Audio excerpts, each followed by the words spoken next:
நற்பவி யோகிராம் சுரத்குமார் அன்பு நேயர்கள் அனைவருக்கும் வணக்கம்.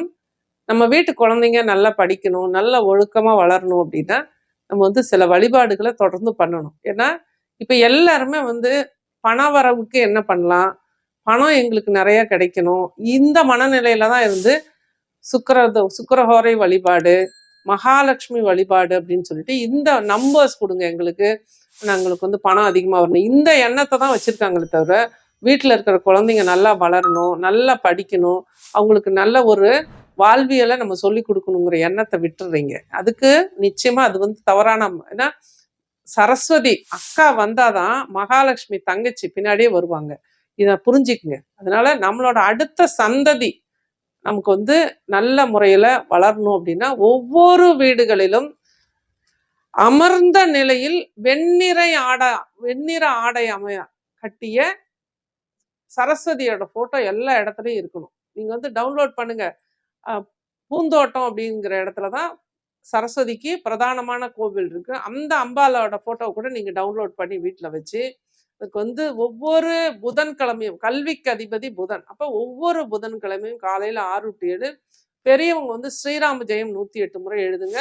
சின்ன குழந்தைங்கள அந்த சரஸ்வதிக்கு ஒரு வழிபாட்டை சொல்லி கொடுங்க. ஒரு நெய் தீபம் ஏற்றணுங்கிற விஷயத்தையும் சரஸ்வதி காயத்ரி சொல்லி கொடுங்க. சரஸ்வதி காயத்ரி தெரியல அப்படின்னா ஓம் மகா சரஸ்வதியை நமக அப்படின்னு கூட சொல்லலாம்.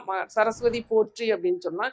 இந்த மாதிரி நாமாவடிகளை சொல்லி படிக்க வைங்க. ஒவ்வொரு வீடுகளிலும் நிச்சயமாக சரஸ்வதியோட போட்டோ ரொம்ப ரொம்ப முக்கியம். சரஸ்வதியை எந்த இடத்துல ஆராதிக்கிறோமோ அந்த இடத்துல கல்வி கேள்விகளில் எல்லாருமே மிளிர முடியும். ஏன்னா ஒரு படித்தவர்களுக்கு கிடைக்கக்கூடிய மரியாதை அப்படிங்கிறது வேற.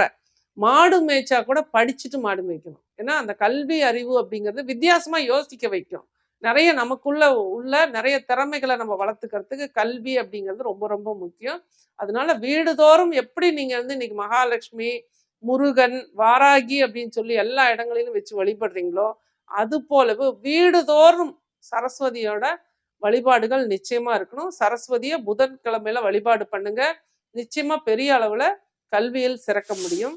நற்பவி இது போல புதன்கிழமையில நம்ம சரஸ்வதியோட போட்டோ வச்சு நந்தியாவட்ட மலர்கள் வீட்டுக்கு முன்னாடி கொண்டாந்து நந்தியாவட்ட செடி வைக்கக்கூடாது. வீட்டுக்கு பின்புறமா அல்லது தோட்டத்துல மாடியில நீங்க ஒரு நந்தியாவட்ட செடி வளர்த்தி அந்த நந்தியாவட்டை மலர்களால சரஸ்வதிக்கு ஒரு சின்னதா மாலை கட்டி போட்டு புதன்கிழமையில ஒரு நெய் தீபம் ஏற்றி குழந்தைங்களுக்கு இந்த வழிபாட்டை எல்லாருக்கும் சொல்லி கொடுங்க. நிச்சயமா கல்வி கேள்விகளில் சிறந்து விளங்கக்கூடிய ஒரு வாய்ப்பு கிடைக்கும். எல்லா போட்டித் தேர்வுகள்லாம் நல்ல மார்க் வாங்குவாங்க. கவர்மெண்ட் எக்ஸாம் எழுதியிருக்கவங்க நல்ல ஒரு ரிசல்ட் கிடைக்கும். இந்த வழிபாட்டை எல்லாருமே மேம்படுதுங்க. உங்க பக்கத்துல சிவன் கோவில்கள்ல உள்ள சரஸ்வதி அல்லது தனியா எங்கேயாவது உங்களுக்கு சரஸ்வதி கோவில் இருந்தாலும் புதன்கிழமையில போயிட்டு இது போலவே நந்தியாவட்ட மலர்களை சமர்ப்பணம் பண்ணி நெய் தீபம் ஏற்றி வழிபாடு பண்ணிட்டு வாங்க. கல்வியில பெரிய அளவுக்கு வெற்றி பெற முடியும். நன்றி, வாழ்த்துக்கள் நற்பவி.